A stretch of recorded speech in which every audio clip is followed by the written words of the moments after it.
ჰაერის თანდათანობითი გაცივებისა და ნესტიანი ამინდების ფონზე იზრდება ვირუსული და ბაქტერიული რესპირაციული ინფექციების გავრცელებაც.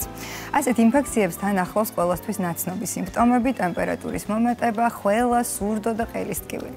შესაბამისად, ზამთრის მოახლოებასთან ერთად განსაკუთრებულ მნიშვნელობას იძენს იმუნური სისტემის გაძლიერება და პროფილაქტიკური ზომების მიღება, რათა სეზონურ რესპირაციულ ინფექციებს უკვე მომზადებულები შევხვდეთ. დღეს ხელმისაწვდომია მრავალი ეფექტური საშუალება, რომელიც ხელს უწყობს ორგანიზმის დაცვითი ფუნქციის გაძლიერებას და რესპირაციული დაავადებების თავიდან აცილებას. ამ საკითხზე სასაუბროდ მოვიწვიეთ ექიმი ალერგოლოგი, კლინიკური იმუნოლოგი პროფესორი ქეთევან ომიაძე.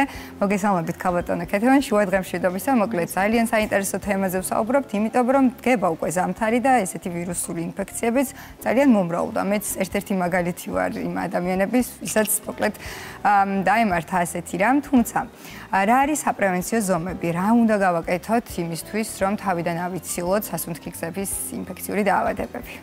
მოგესალმებით, მივესალმები მაყურებელს. პირველ რიგში პრევენციული ღონისძიებები მოიცავს იმუნური სისტემის გაძლიერებას, რაც გულისხმობს ცხოვრების ჯანსაღ წესს. სწორი ბალანსირებული კვება, კარგი ძილი, ასაკის შესაბამისი ფიზიკური აქტივობა, ნაკლები სტრესი.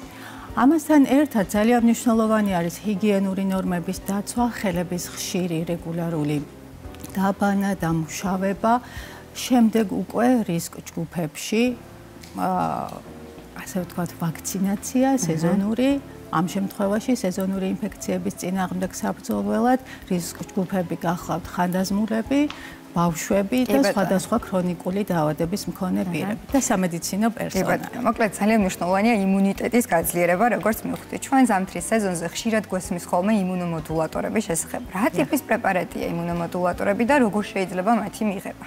იმუნომოდულატორები ეს არის პრეპარატების ჯგუფი, რომელიც ეხმარება იმუნურ სისტემას სრულფასოვნად შეასრულოს თავისი დამცველობითი ფუნქცია. სასუნთქი სისტემის ინფექციების პრევენციაში ძირითადად გამოიყენება იმუნოსტიმულატორები, ბაქტერიული ლიზატები არის საკმაოდ ფართოდ გავრცელებული. რა არის ბაქტერიული ლიზატები აქვე რომ?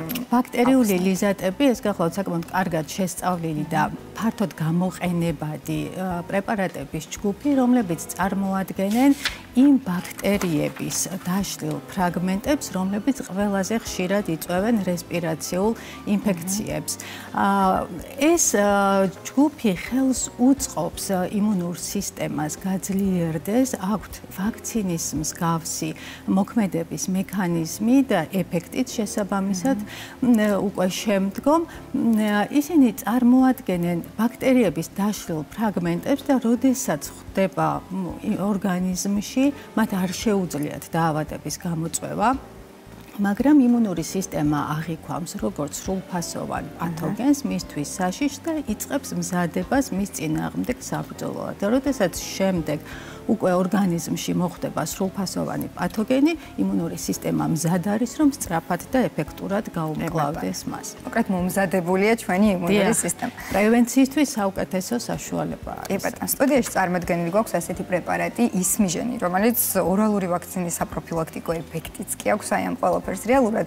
რა სასიკეთო თვისებები აქვს აი ამ პრეპარატს ჩვენთვის, როდის უნდა მივიღოთ და ვისთვის არის შესაძლებელი მისი მიღება? ისმიჟენი გახლავთ შვეიცარიული კომპანია Valemand Pharma-ს მიერ წარმოებული საკმაოდ აქტიურად გამოყენებადი იმუნომოდულატორი. მისი გამოყენება, ეს არის მექანიკური ბაქტერიული ლიზატი, მისი გამოყენება შეგვიძლია როგორც საპროფილაქტიკოდ, ასევე მწვავე პროცესების დროსაც და ინიშნება ძირითადად იმ პირებში, რომლებიც ხშირად ავადობენ რესპირაციული ინფექციებით, რომელთაც აქვთ სასუნთქი სისტემის ქრონიკული დაავადებები და რომელთაც ზოგადად სუსტი იმუნური პასუხი გააჩნიათ. ვაქცინის მსგავსი ეფექტი აქვს, მის წინააღმდეგ იმუნური სისტემა ის რადგან ფრაგმენტებს წარმოადგენს ბაქტერიებისას, მის წინააღმდეგ იმუნური სისტემა გამოიმუშავებს, ასე ვთქვათ, თავის მებრძოლებს, ასე ვთქვათ, ანტისხეულებს აქტიურებს იმუნურ პასუხს, როგორც ადგილობრივს, ასევე სისტემურ ზოგად იმუნურ პასუხს და ძალიან ეფექტურია. გამოყენების წესი უფრო დეტალურად რომ ავხსნათ ჩვენს მაყურებელს, შესაძლებელია თუ არა რომ ჩვენ თავად მივიდეთ აფთიაქში, შევიძინოთ ეს პრეპარატი და დავლიოთ, თუ ამას აუცილებლად სჭირდება ექიმის დანიშნულება. ზოგადად რეკომენდებულია რომ ყველა მედიკამენტი ექიმის რეკომენდაციით მიიღოს პაციენტმა. ამ შემთხვევაში განსაკუთრებით რეკომენდებულია ექიმმა დანიშნოს, რადგან ჯანმრთელობის მდგომარეობის და ასაკის გათვალისწინებით მისი ეფექტურობა და უსაფრთხოება სხვადასხვა შეიძლება იყოს, დოზირებაც განსხვავებული არის ასაკის გათვალისწინებით, ამიტომ სასურველია რომ რეკომენდაცია მისი მიღების გასცეს ექიმი. კი ბატონო. ცხვირის სპრეი ზამთარშალობად ყველაზე ხშირად გამოყენებული პროდუქტია. რა შემთხვევაში უნდა გამოვიყენოთ ცხვირის სპრეი, იმიტომ რომ რეალურად ცხვირის გაჭედვა, სურდო, ქავილი ერთ-ერთი ყველაზე შემაწუხებელი სიმპტომებია, რაც ვირუსულ ინფექციებს თან ირთვის ხოლმე ხშირად. როგორ შეიძლება მათი გამოყენება და საპროფილაქტიკოდ თუ არის მიზანშეწონილი? ზოგადად ცხვირის ჰიგიენა საკმაოდ აქტუალური საკითხი არის დღევანდელ დღეს. იზოტონურ ხსნარებს ვიყენებთ ცხვირის მარილოვან ხსნარებს ცხვირის ჰიგიენისთვის, თუმცა მწვავე პერიოდში და ასევე ვირუსული ინფექციების გავრცელების პერიოდში შეგვიძლია გამოვიყენოთ კომბინაციაში, აი წარმოდგენილი არის Hilsi Baby Kids-ი, ასეთი ნაზალური სპრეი, ესეც გახლავთ შვეიცარიული წარმოების მედიკამენტი, პრეპარატი, რომელიც კომბინაციას წარმოადგენს ზღვის მრავალფეროვანი ბიოსფეროდან მიიღებული სიმბიოფილმის და იზოტონური ხსნარის. სიმბიოფილმი გახლავთ ზღვის სივრციდან აღებული ბაქტერიების შედეგად შექმნილი, ბაქტერიებით შექმნილი პოსტბიოტიკი, რომელიც ცხვირის ლორწოვანზე ქმნის დამცავ ფენას და ხელს უშლის ლორწოვანში ბაქტერიების, ვირუსების, პათოგენების მოხვედრას და მათ იქ გამრავლებას. შესაბამისად ამცირებს ინფექციის გავრცელებას. მეორე კომპონენტი იზოტონური ხსნარია, მარილოვანი ხსნარი, რომელიც თავისი შემადგენლობით ძალიან გავს ორგანიზმის სითხეს, ამიტომ ჩვენთვის ძალიან ნაზი და კომფორტულია. ის ატენიანებს ცხვირის ლორწოვანს, მექანიკურად ასუფთავებს პათოგენებისგან და აღადგენს მის ნორმალურ ფუნქციონირებას. კომბინაციაში ეს პრეპარატი უკვე წარმოადგენს როგორც დამცავ, ასევე სამკურნალო საშუალებას. კი ბატონო, თუმცა საზოგადოებაში გავრცელებული აზრი რომ იწვევს შეჩვევას. აი ამ პრეპარატის შემთხვევაში როგორ ხდება ეს პრეპარატი ინიშნება 2 წლის ასაკიდან. კი ბატონო.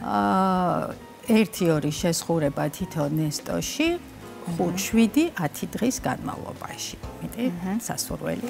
კი ბატონო, მოკლედ თავარია ვადები დავიცვათ და ექიმის რეკომენდაცია გავითვალისწინოთ. ძალიან დიდი მადლობა ქალბატონ კეთი, ძალიან საჭირო და სასარგებლო ინფორმაციისთვის, გაზიარებისთვის. მე კი შევახსენებ ჩვენს მაყურებელს, რომ სასუნთქი გზების სეზონური ინფექციების პრევენცია არის ნამდვილად შესაძლებელი. თუ დავიცავთ წესებს და ვიზრუნებთ იმუნიტეტის გაძლიერებაზე, გისურვებთ ჯანმრთელობას და უსაფრთხო ზამთრის სეზონს. კიდევ ერთხელ მადლობა, რომ იყავით ჩვენი სტუმარი.